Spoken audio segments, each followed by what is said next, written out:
Guys welcome back. నేను మీ అమ్మగాడు. First of all like చేసేయండి video చూస్తున్నప్పుడు. చాలా రోజుల తర్వాత డైలీ వ్లాగ్ కదా. అండ్ మోస్ట్లీ ఈ రోజు ఒక ఇంపార్టెంట్ టాపిక్ చెప్పుకుందాం. మా సైడ్ జరిగింది వీడియో. మీ ఒపీనియన్ చాలా ఇంపార్టెంట్. ఫీడ్బ్యాక్ ఇవ్వండి వీడియో మొత్తం, స్టోరీ మొత్తం చెప్పినాక. యాక్చువల్గా ఏమైందంటే, ఒక ఇంట్లో ముగ్గురు అమ్మాయిలు ఒక అబ్బాయి, అందరికి పెళ్లిళ్ళు చేసేసారు, అంత బాగుంది. అండ్ మోస్ట్లీ ఇంకొక టాపిక్ ఏం చెప్పాలనిపించింది అంటే, 80% పీపుల్ 20% కాదు. అయితే ఏం చేస్తారంటే, పెళ్లి తర్వాత కొడుకు కోడలు ఎంత కంట్రోల్లో పెట్టుకుంటాడో నాకు తెలియదు, కానీ కూతురు మాత్రం తల్లిదండ్రులు బాగా కంట్రోల్లో పెట్టుకుంటది. ఇదైతే 80% పీపుల్స్ ఉంటారు గైస్. ఇక 20% అంటే మీ ఆప్షన్ వదిలేస్తున్నా. కొడుకు కూతుర్లకి పెళ్లిళ్ళు అయిపోయినాయి. ఇంకా పెళ్లికి ముందు కొడుకు అంటేనే ప్రేమ, వీళ్ళకి పెళ్లి కాగానే కూతుర్ల మీద సగం ప్రేమ పుట్టుకొస్తుంది. ఇదేందో మరి కొంతమంది 50% అట్లా ఉంటారు. నేను చూసిన 50% లో నాకు ఇవే కంప్లైంట్స్ వస్తాయి. ఇన్స్టాగ్రామ్ లో చాలా మంది మెసేజ్ చేస్తారు, మా వాళ్ళు ఇలా, మా వాళ్ళు అలా. అయితే మెయిన్ టాపిక్ ఏంటంటే, ముగ్గురు కూతుర్లకు కొడుకు, మా అందరికి పెళ్లిళ్ళు అయిపోయిన అంతా బాగానే ఉంది. బట్ మీకు ముగ్గురు కూతుర్లు ఉన్నారు కదా, ఒక కూతురు కాకపోతే ఇంకొక కూతురు అని చెప్పేసి ఉన్న లవ్ మొత్తం అంతా ఫినాన్షియల్ గా అన్ని కూతుర్లకే చూసుకుంటుంది. కొడుకుకి ఏమన్నా నువ్వు మగాడివి, నువ్వే సంపాదించుకో, నువ్వే చేసుకోవాలి, దేకలేదంటే పట్టించుకోలేదంటే, ఇంకా మొత్తం నాకేందిలే, ఈడుంటే ఏంది, పోతే దొబ్బేస్తా దొబ్బేయంలో, నాకు నా కూతుర్లు ఉన్నారు, ఒక కూతురు కాకపోతే ఇంకొక కూతురు నన్ను చాలా బాగా చూసుకుంటుంది, వీళ్ళందరూ నా బంగారు తల్లులు, ఈ మగాడు వేస్ట్, అది ఇదని వాళ్ళు అనుకుని ఏమేమి గొడవలు ఉన్నాయి వాళ్ళ ఫ్యామిలీలో అట్లా అని చెప్పేసి వాళ్ళ కోడలు డెలివరీ అయినా ఏమైనా పోలేదంట. బ్రోకి ముగ్గురు అబ్బాయిలు పుట్టిన ముగ్గురు అబ్బాయిల్ని చూడడానికి కూడా పోలేదంటే, ఏం చేయలేదంటే, ఆమె కూతుర్లు ఉంటారు కదా, నా కూతుర్లు, నా మనవళ్ళు మనవరాళ్ళు. హైలైట్ టాపిక్ ఏంటంటే, ప్రాపర్టీస్ అమ్ముతుంటే కూడా 4 parts గా డివైడ్ చేసి 3 parts నా కూతుర్లకి ఇవ్వాలి, నా కూతురు నాకు పుట్టలేరా, ఇట్లాంటి స్టేట్మెంట్లు అన్ని పాస్ చేసి వాళ్ళకి ఇచ్చి, ఈ అబ్బాయికి ఇవ్వాల్సిన పార్ట్ ఏం చేస్తారంటే, దాన్ని తీసుకెళ్లి వాళ్ళ పెళ్లిళ్ళకైనా అప్పులు కడతారంటే, మళ్ళీ వాళ్ళ పెళ్లిళ్ళకైనా అప్పు కట్టడం, మళ్ళీ వాళ్ళ ప్రాపర్టీస్లలో ఆఫ్ షేర్స్ ఇవ్వడం. ఏందో నాకు ఈ లాజిక్ అర్థం కాదు. అట్లా చేసిరంట. అన్ని రకాలుగా వీళ్ళని డిగ్రేడ్ చేస్తూనే ఉన్నారు కదా ఎవ్రీ టైం.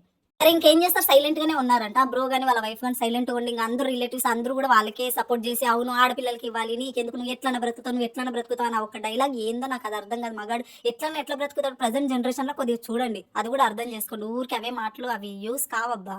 ఇక ప్రతిసారి నువ్వు ఎట్లా బ్రతుకుతావు అంటే, ఆడపిల్లలకు కూడా ఒక అబ్బాయికే కదా ఇచ్చి పెళ్లి చేసారు. వాళ్ళ పిల్లలను వాళ్ళు పోషించుకోలేరా?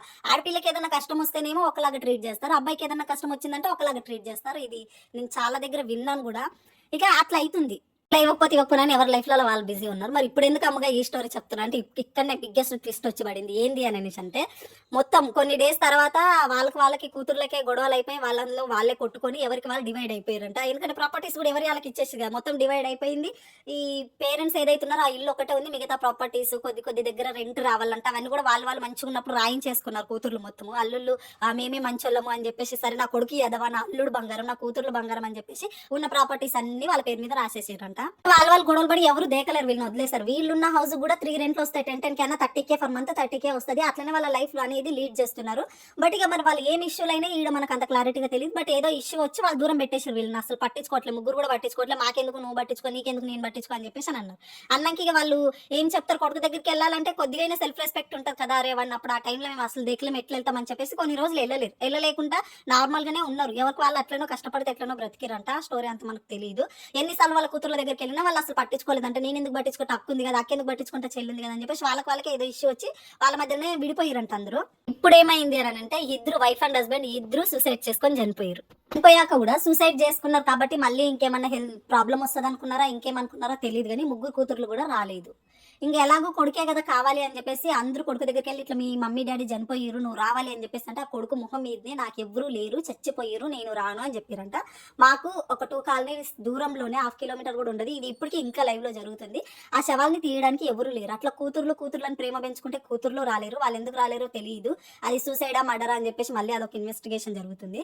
అండ్ మళ్ళీ కొడుకు అనేసి అని అంటే, కొడుకేమో నన్ను అసలు దేకలేరు, నాకు పిల్లలు పుట్టినప్పుడు నన్ను కానీ ఏ విధంగా నన్ను చూడలేరు, ఒక మనిషిలాగా కూడా నన్ను చూడలేరు. ఇప్పుడు నేను ఎందుకు వస్తా, వాళ్ళ ప్రేమ ఉంది కదా, వాళ్ళ అల్లుల మీద ప్రేమ ఉంది కదా, కూతుర్ల మీద ప్రేమ ఉంది కదా, వాళ్ళనే వచ్చి తీసుకోమని చెప్పు అని చెప్పేసి అబ్బాయి అంటున్నాడంట. అతను రాలే, ఇతను రాలే, ఇంటి పక్కనే ఇంటి చుట్టుపక్కల ఉన్న వాళ్ళే ఇప్పుడు అక్కడ ఉన్నారు. ఇది అసలైన టాపిక్. 3 days అవుతుంది ఇప్పటికి. 3 days నుంచి అసలు ఏ విధమైన వాళ్ళు కూడా రావట్లేదు. ఎవరో రిలేటివ్స్, మరీ దగ్గర ఉన్న రిలేటివ్స్ వాళ్ళు వీళ్ళు రావడం తప్పితే, అలా కొడుకు దగ్గరికి వెళ్ళేసి మాట్లాడుతుంటే అతను వాళ్ళ వైఫ్ చెప్పే ఒక్కొక్క మాటకి ఎవరి దగ్గర రివర్స్ చెప్పడానికి కూడా లేదంటే, సర్లే అమ్మ తప్పైపోయిందిలే, వాళ్ళు ఏదో తప్పు చేశారు, మీరు రాకపోతే ఇంకెవరు చేస్తారు రండి అని అంటున్నారంట. బట్ వాళ్ళ అబ్బాయి కూడా అసలు కరగట్లేదంట. మీరు ఏమన్నా అనుకోండి, మీరు కేసు అయినా పెట్టుకోండి, ఎట్లనైనా పెట్టుకోండి, నేను మాత్రం రాను, నేను అదేం చెప్తారు సమాధిలో పెట్టడానికి నేను రాను అని చెప్పేసి డైరెక్ట్ మొహాల మీదే చెప్తున్నంట. పోలీస్ వాళ్ళు కూడా వెళ్ళిరంటే, మీరు నన్ను జైల్లో పెట్టినా సరే, నేను వాళ్ళు చచ్చినా సరే వాళ్ళ మొహాలు చూడను అని చెప్పేసి అంటున్నాడంట. ఈ టాపిక్ మీరేమంటారని చెప్పేసి కామెంట్ చేయండి. నేను మహి మాట్లాడుకుంటూ అంటున్నాం. గొడవలు ఏవో ఉన్నట్టు కదా, రావచ్చు కదా బ్రో అట్లా ఎందుకు చేస్తుండు అనేసి అంటే, నీకేం తెలుస్తది ఆ పెయిన్ అనుభవించినోనికే తెలుస్తదిలే, మీకేం ఉండదు, మగాడు ఎట్లనన్నా సావని, లాస్ట్‌కి వస్తే వాడిదే తప్పు, వాళ్ళు చూసినా వాళ్ళదే తప్పు, చూడకపోయినా వానిదే తప్పు, ఎన్ని రకాలుగైనా సరే మొహాల మీద ఉమ్మినా తుడిచినా అన్ని చేసుకొని రాలే, ఇప్పటికి కూడా అబ్బాయే రావాలని చెప్పేసి అంటున్నారు తప్పితే అంత చేసిన కూతుర్లు ఎందుకు రాలేరు, ఏంది రాలేదని మరి ఊరెళ్ళి వాళ్ళని పట్టుకొని లాక్కు రావచ్చు కదా, అదే జుట్టుబట్టి లాక్కొచ్చి ఎందుకు రాలేరు మీరు, ఎందుకు చేయలేరు అని చెప్పేసి గట్టిగా అడగొచ్చు కదా. అట్లా ఎవరు అడగరు. మళ్ళీ లాస్ట్‌కి వస్తే ఎన్నన్నా చేయని కొడుకు దా అని చెప్పేసి అని అంటారు. అప్పుడు మరి 10 రూపాయలు వానికి ఇయ్యనప్పుడు వీళ్ళందరూ వచ్చేసి మరి ఎందుకు ఇయ్యట్లేదు, కూతుర్లకే ఎందుకు ఇస్తున్నావు, వాడి ఆస్తి కూడా ఎందుకు అప్పులు కడుతున్నావు అట్లా అని చెప్పేసి ఒక్కరన్నా అడగొచ్చు కదా. అప్పుడు ఏ ఒక్కరు అడగలేరు. ఇప్పుడు వచ్చి మళ్ళీ వాడినే తిడతారు. అన్ని రకాలుగా మగాన్నే తిట్టండి. ఎందుకమ్మా మీకేమన్నా అంటే మీకు సంఘాలు ఉన్నాయి, మాకు ఏం లేవు, ఉంటే బ్రతికితే బ్రతకాలా, చస్తే చావాలి, అంతే తప్పితే వేరే ఆప్షన్ కూడా లేదు ఒక మగాడికి అని చెప్పేసి అన్నాడు. అట్లా మాట్లాడడానికి ఇంకేమంటాం, ఎవరు పెయిన్స్ వాళ్ళే. ఆయన మనసు ఇరగొట్టుకుంటుంటే వాళ్ళు ఎంత చేస్తుంటారు అదే కదా. చనిపోయినా నేను మొహం చూడను అని అంటున్నాడంటే ఎంత పెయిన్ అనుభవించుంటారు. ఎవరిని తక్కువగా చెప్పకూడదు కదా. ఏమో ఏదైనా సరే అందరిని ఈక్వల్గా చూడడానికి ట్రై చేయండి. ఎప్పుడు డేస్ ఒకలాగా ఉండే. బట్ నాకైతే వాళ్ళు చేసిరని మనము అదే చేయడం కరెక్ట్ కాదనిపిస్తుంది గైస్. వాళ్ళు అప్పుడు చూడలేరు, పట్టించుకోలేరు కాబట్టి అట్లయినా సరే ఆ బ్రో వచ్చేసి నేనున్నాను అని చెప్పి ఉంటే బాగుండేదేమో అని నాకు అనిపించింది. నన్ను తిట్టుకోకండి గైస్, ఎందుకంటే వాళ్ళు ఎంత బాధ అనుభవించారో నీకేం తెలుసు అని అంటారా. నేను కూడా చాలా పెయిన్ అనుభవించిన. బట్ ఎవరైతే మనకి ఏం చేసిరో మనం కూడా అది చేయడం అనేది కొంచెం హర్టింగ్. అట్లాంటి టైంలో అంత చూడు వాళ్ళకి అంత ఫ్లోర్ ఉండి, ఆ రెంటర్స్ ఉండి, ఎవరు ఉండి, ముగ్గురు కూతుర్లు ఒక కొడుకు ఉండి, ఎవరు లేని అనాథలాగా అట్లా పడి ఉంటుంటే ఏదో ఎట్లనో అనిపించింది. మళ్ళీ సూసైడ్ చేసుకోవాల్సిన అవసరం ఏముంది, ప్రాపర్టీస్ అన్ని పెట్టుకొని మేమేమో డబ్బులు లేవని ఉంటుంటే కొందరేమో డబ్బులు ఉండి ఇట్లా పిచ్చి పనులు చేస్తారు అనిపించింది. బట్ వాళ్ళని చూస్తే కొంచెం పాపం అనిపించింది నాకు. ఇంత పెద్ద ఫ్యామిలీ ఉంచుకొని కూడా అనాథల్లాగా ఉండాల్సిన అవసరం ఏముందని. మేబీ ఇప్పుడు రిలేటివ్సే వాళ్ళకు మిగతా కార్యక్రమాలు చేస్తారేమో తెలియదు. బట్ రానంటే రాను అంటున్నాడంట. ఆయన మనసు ఎంత తిరిగిందో తెలియదు. బట్ ఎంత తిరిగినా end of the day mummy daddy కదా, వస్తే బాగుండేదేమో అని నాకు అనిపించింది. మీకేమనిపించింది అని కింద కామెంట్ చేయండి. ఇందులో ఇంకొక హైలైట్ ట్విస్ట్ ఏంటంటే వాళ్ళ బ్రదర్ వాళ్ళ అబ్బాయి ఉన్నాడంట. అతనితోని హిందువులకి ఇట్లా తలకొరివి అవి పెట్టిస్తారు కదా, అట్లా పెట్టిస్తాము అని చెప్పేసి అనుకుంటారంట. వాళ్ళ బ్రదర్ వచ్చేసి ఏం చెప్తుందంటే, అంకుల్ వాళ్ళ బ్రదర్, సర్లే ఈ ఇల్లు మొత్తం నా కొడుకు పేరు మీద రాయించేసేయండి, మేము తలకొరివి పెడతాం, లేకుంటే మేము ఎందుకు పెడతాం అని చెప్పేసి వాళ్ళ అంకుల్ వాళ్ళ ఓన్ బ్రదర్ చెప్తున్నాడంట. ఇదే వెళ్ళి ఆ బ్రోకి చెప్పారంట, అట్లీస్ట్ ఆ ఇల్లు ఉంది కదరా, ఆ తలకొరి పెట్టి ఆ ఇల్లు తీసుకో, అది కూడా ప్రాపర్టీ కదా, 50-60 lakhs వర్త్ ఇట్ కదా అని చెప్పేసి అన్నారంట. నాకు ఆ ప్రాపర్టీ వద్దు, నాకు ఏం వద్దు, మీరు ఎవరి పేరు మీదన్నా రాయించుకోండి, మీరు ఏమన్నా చేయించుకోండి, నేను అడుక్కు తింటా రోడ్డు మీద చెప్తే నేను రాను, నేను పెట్టను, ఎవరైతే పెట్టిరో వాళ్ళే రాసుకోండి అని చెప్పేసి అని అన్నారంట. మేబీ మరి ఇప్పుడు ఈ హౌస్ని వాళ్ళ బాబాయ్ వాళ్ళ అబ్బాయి పేరు మీద రాస్తే అతను పెడతాడంట. మరి ఎట్లయితే అంత బోలెట్ క్లమ్జీ ఉంది. End of the day uncle aunty ఏం చెప్తారు, పీస్ఫుల్గా ఉండండి పైన అయినా సరే, ఇంకేం చెప్పలేం మనము. ఇలాంటివి జరిగినప్పుడు భలే బాధ అనిపిస్తుంది అబ్బా. నాకు ఎందుకో తెలియకుండా నాకే కళ్ళల్లో వాటర్ వచ్చేసినాయి, ఏమో ఎంతో బాధ అనిపిస్తుంది నిజంగా.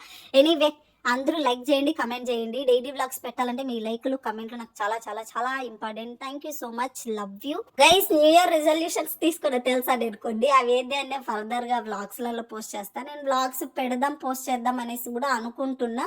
ఇంకా మీ రీచ్ని బట్టి, మీ కమెంట్స్ని బట్టి, మీ లైక్స్ని బట్టి పోస్ట్ చేయాలా వద్దా అనేది ఆలోచిస్తూ ఉంటాను. అండ్ ఇంకా కొన్ని సర్ప్రైజెస్ ఉన్నాయి మీకు, అవి ఫర్దర్గా వచ్చే వీడియోస్లలో మీకు రివీల్ అవుతూ ఉంటాయి. హ్యాపీ ఫీల్ అవుతా. Thank you so much, love you all, bye.